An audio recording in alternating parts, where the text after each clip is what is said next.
So Jesus does say to love God with all that we've got and to love our neighbors as ourselves. I think to love well, that is something that we spend our whole lives figuring out.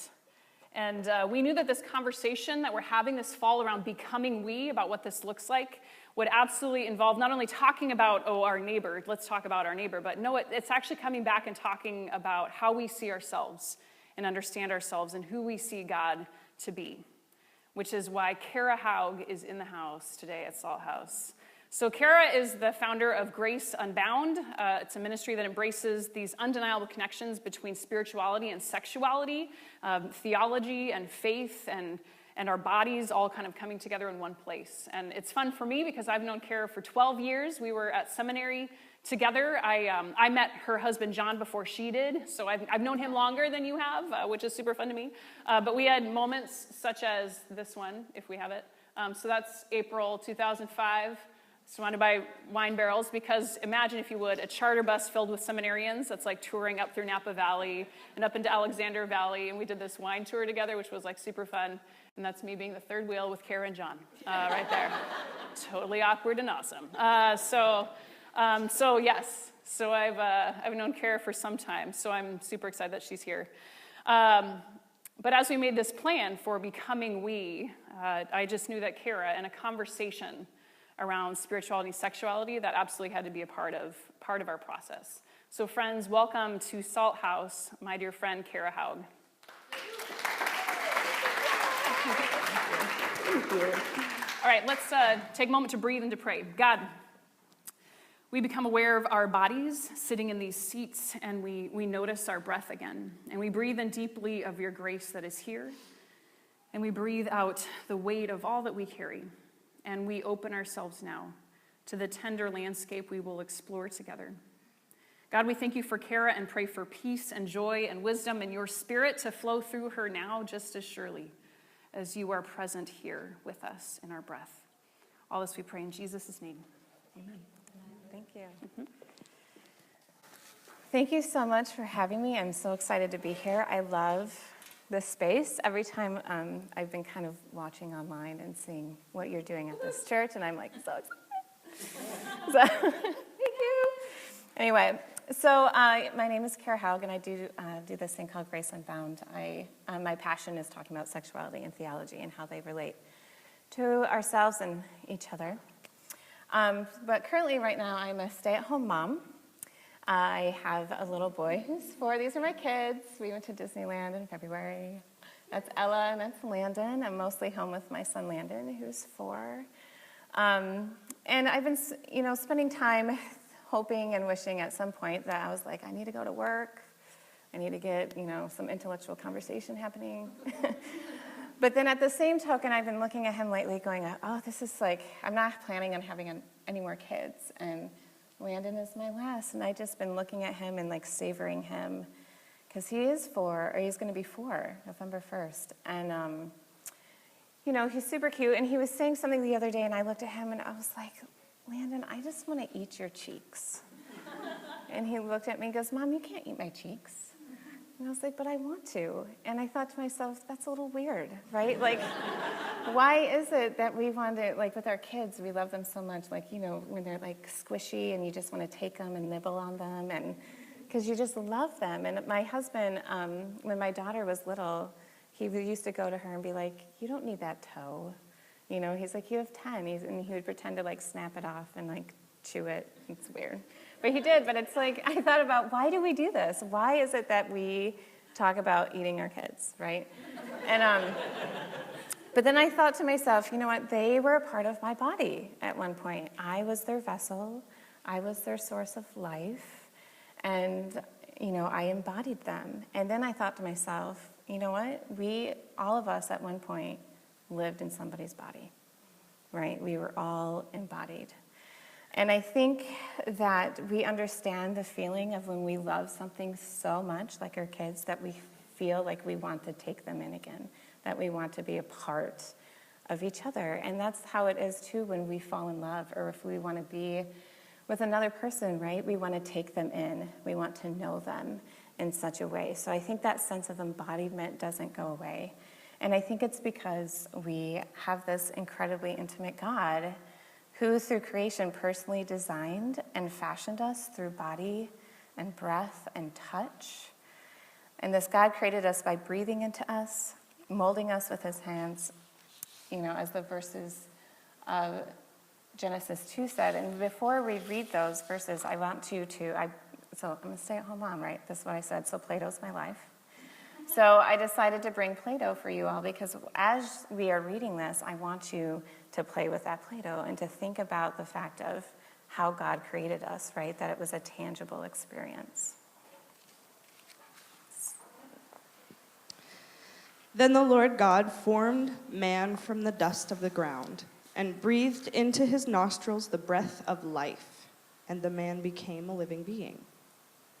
The man gave names to all cattle, and to the birds of the air, and to every animal of the field.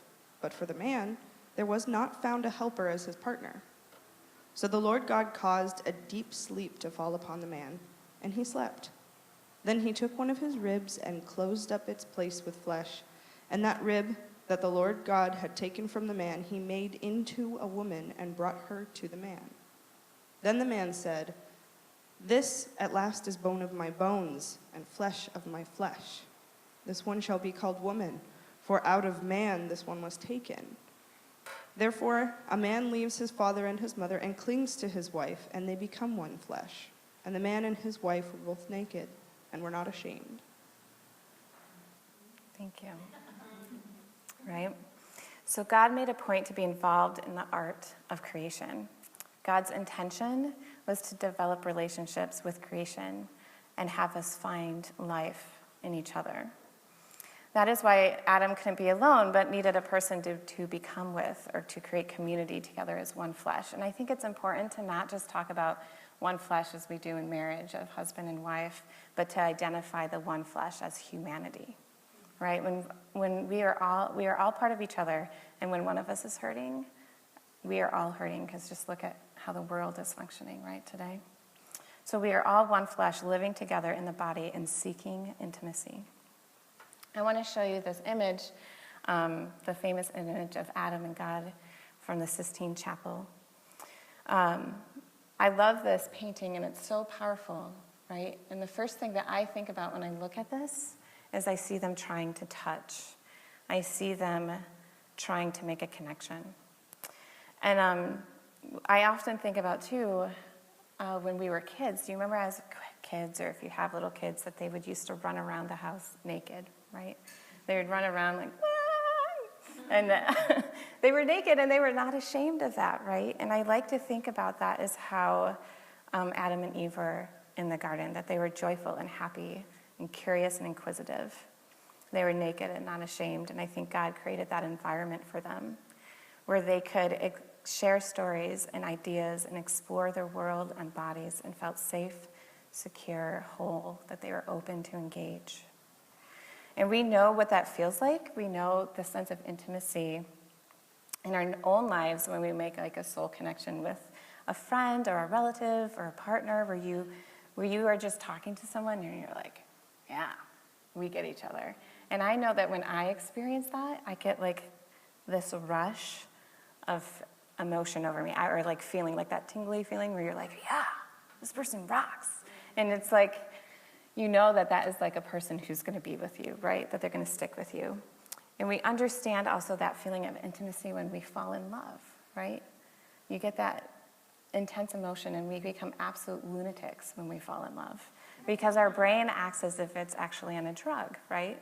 And so we become obsessed with a person, and we think about them all the time, and we want them to become a part of us. And we ignore anything that is annoying about them for really like the 18 months, you know? And then you're just like, that's like kind of like the guideline. The first 18 months, you're just like, you are perfect. And then like with my husband, I was like, I didn't know that you chewed so loudly. Like as time went on, and then he was like, I didn't know you did laundry according to the rainbow. That is super obnoxious. Though I will say completely effective, because I don't bleed the colors together, right? Annoying but effective. So we are wired for this sense of connection as human beings, and like that's why social media is so popular, right? We're like always trying to connect We're always trying to get out there. And I think right now what's happening in our world is that it's kind of noisy. And I think some of us are feeling lost. And so we're trying to reach out and connect. And what we're trying to say is, see me, know who I am, hear me. And so we post pictures, right, on social media. Look at who I am. Look at me. But at the same time, when we're doing that, we're posting pictures, but editing our lives at the same time. Look at me, but only the side of me. Because you may not like the fact that, half the day I spend watching reality TV, or I'm actually super anxious, or actually I'm kind of depressed. So I don't want you to see that part of me. And so when we look again at this picture of Adam and God, we see them trying to connect, but at the same time, we can't ignore the gap that is between their fingers. There's kind of like this almost and not yet of them trying to connect to each other. So we are longing for closeness and intimacy, but in our longing, we are fearful of letting go, of truly being seen and truly being heard, because what if we're not understood? What if there's no grace? And what if we feel loss and judgment again? So these feelings come from like the experience of the fall that we had in the Garden of Eden. And this author, Morgan Guyton, says, the only knowledge that Adam and Eve possess that they didn't have before eating the fruit is self-awareness. That creates shame and fear. Gaining this knowledge kills the existence that they had before, and it curses human existence together. So we severed this relationship that we had with God, this like really strong sense of intimacy, and we experience fear and shame. And so that's why for me, when we are talking about relationships or sexuality or intimacy, you have to include grief and loss in that conversation, because they are part of our story. When our continual experience too around the body is fear and shame and silence or distrust, then that's how we're going to continuously view ourselves. We're going to view ourselves as shameful, as bad, and as unworthy. So self-awareness, it's not a bad thing, but it's super hard. And it means we have to face aspects of ourselves and our lives that we'd like to ignore or move past. So the intimacy that we lost in the garden, or in our childhood, or in our marriage, or from death, we work on trying to reclaim that in our lives daily through other relationships. So for a long time, I kind of thought that grief just was a part of if someone passed away, because I actually didn't experience much death when I was growing up. So I'm like, oh, grief just goes along with that. But grief is multidimensional, right? And I know that I've been suffering from grief with my body. I used to be a dancer. And in seminary, I actually suffered a really horrible knee injury when I was dancing at a church in San Francisco. And it kind of rocked me to my core, because I couldn't do the things that I used to, and it was a long recovery process. And for me,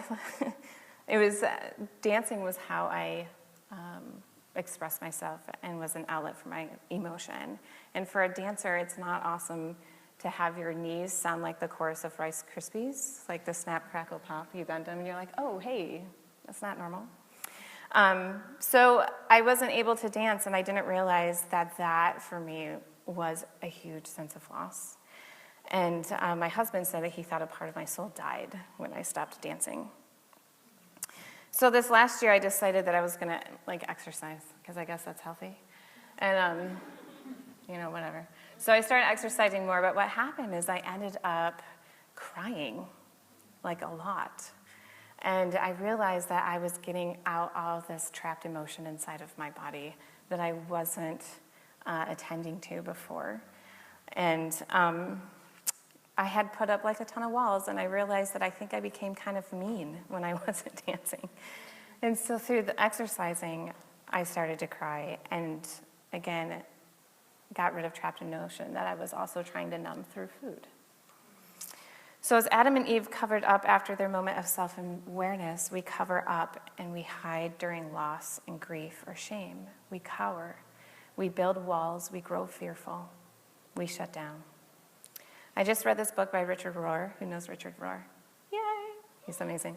So it's called Breathing Underwater, Spirituality and the 12 Steps. In it, he claims that we are all addicts in our own right. We numb pain, whether it's through shopping, eating, drinking, work, exercise, social media, through a person or pornography. Whatever helps us to not feel the uncomfortable or the shadow parts of ourselves. And in his quote, he says, in the search for intimacy, the addict takes a false turn, hopefully a detour, and relates to an object, a substance, an event, or a repetitive thing. Shopping, thinking, blaming, abusing, eating, in a way that will not and cannot work for them. Over time, the addict is forced to up the ante. When the fix does not work, addicts develop a love and trust relationship with a substance or a compulsion of some kind, which becomes their primary emotional relationship with life itself. This is a God who cannot save. It is momentary intensity passing for the intimacy they really want. And it always is quickly over. So this other person who I'm also obsessed with is Brené Brown. I'm sure you've heard of her. I'm sure Sarah's talked about her, right? So she also talked about when we numb ourselves of our pain, we also numb ourselves of experiencing joy. So it kind of becomes this cycle, right? And it makes me think of this passage, or this annoying saying that I find annoying of you can't care for others unless you care for yourselves. Or then the equally somewhat annoying, love your neighbor as yourself. Like, who said that one?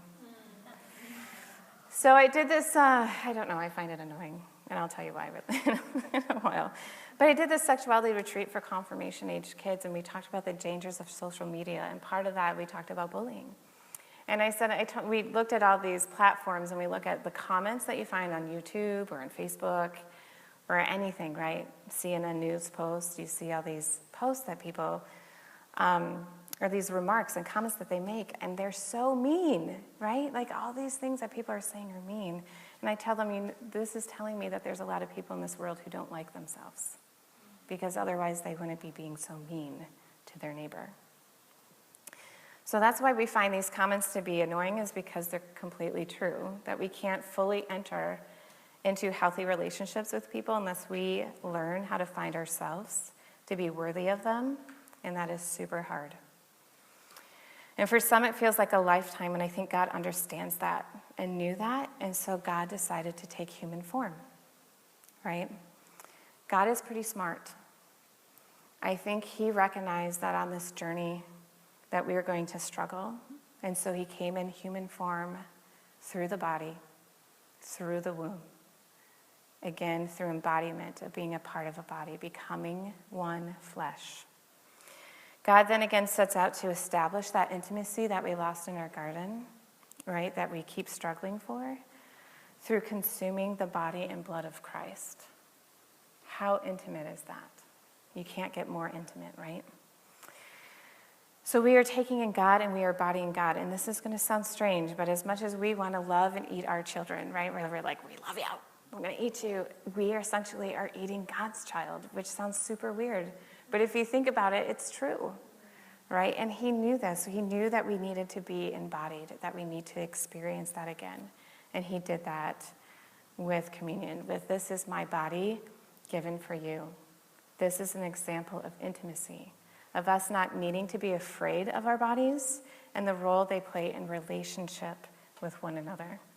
The body is used throughout the Bible so much that we can begin to learn about loving each other and can experience embodiment again and again and again. So when we look again at the picture of Adam and God, the other thing I see is a work of art, right? It's a masterpiece. We need to look at ourselves as a masterpiece. God is the artist. And when an artist creates, it doesn't happen in one sitting, right? They might take time, they might do a brushstroke here, they look back, or they take the clay and they mold it a different way, or sometimes they just change it altogether and start over. But when it gets to the point where the artist is satisfied with their work, they let it out into the world. And they have hope that when people look at it, it will portray the story of what they're trying to say, right? They hope that they see the goodness that's in it. But what they're also hoping for is that others will see something they hadn't, that the art will take on new form, and that it will transform into something new in a beautiful way. Stepping into the depths of self-awareness takes time, patience, and forgiveness. I find it interesting that the chosen piece of art in most churches is stained glass, right? Because what is stained glass but just a masterpieces of broken pieces connected together? Isn't that the human race? It's the church body. I believe all of us are broken pieces of glass, and we tend to, on our journey, cut and scrape each other along the way, and it happens mostly to the people we care about the most. It's where our becoming can be messy.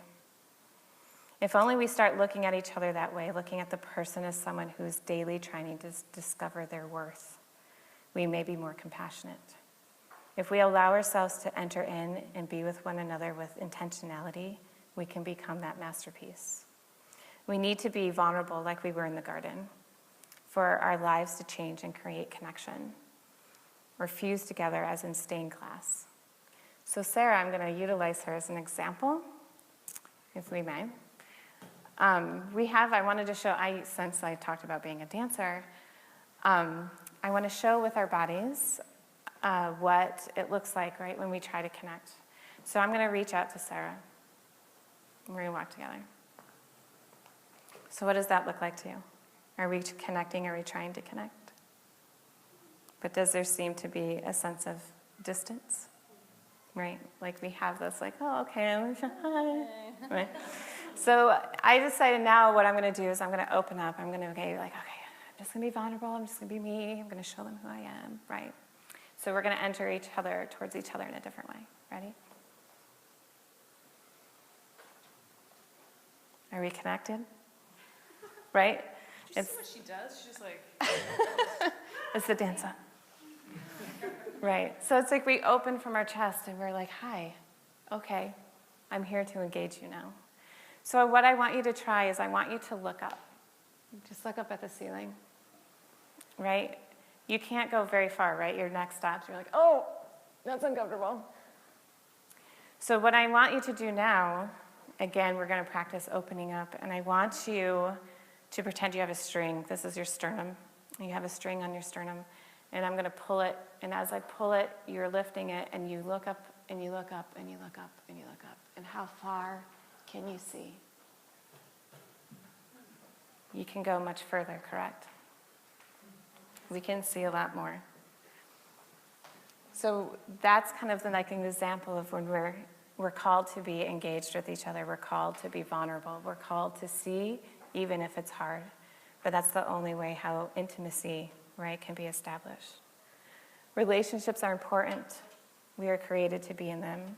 We were created to connect. And we are created to engage with one another through the body.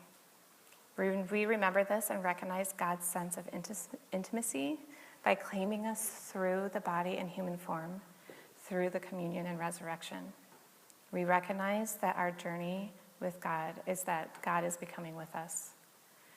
Because Jesus opened himself up through us on the cross with his chest open. Didn't he break his coverings and show us his wounds? It was there where he said, we are becoming, we are in it together. We will love each other in the best way we can, even if it's messy and filled with mistakes. We will close the gap. So as you leave here today, how will you open? How will you recognize loss in some part of your life and learn to fill it with love for yourself and God and not an object or behavior? Where will you connect this week? Thank you.